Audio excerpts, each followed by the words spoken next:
বলছে স্যার এই যে চাইছিলেন টাকাটা নেন এবং আমার কাজটা একটু করে দিয়ে। রোজার দিন ওই টাকা কি হাতে নেওয়া যায়? আশ্চর্য কথা, আপনি তো টাকা চাইছিলেন, চাইছি তাই কি হয়েছে? রোজা রেখে ওই সব টাকা হাতে নেওয়া যায় নাকি? করবো কি? টেবিলের ড্রয়ারে থুয়ে যাবে।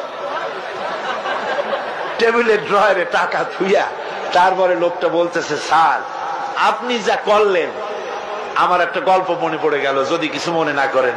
কয় বলো কি গল্প? কয় যে একটা লোক খুব বেশি পাকা ফজলি আম দিয়া দুধ দিয়া ভাত মাখাইয়া খাচ্ছিল, তারপরে ছেলেকে ডেকে বলছে এই বল্টু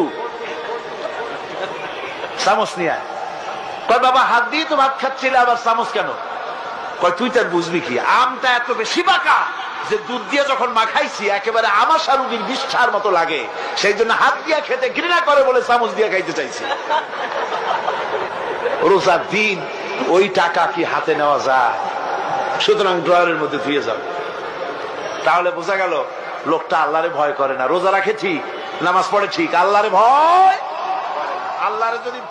আল্লাহর ভয় যদি অন্তঃকরণে থাকে ঘুষ খেতে পারে না। জোরে বলেন পারে, জোরে বলেন পারে, পারে না।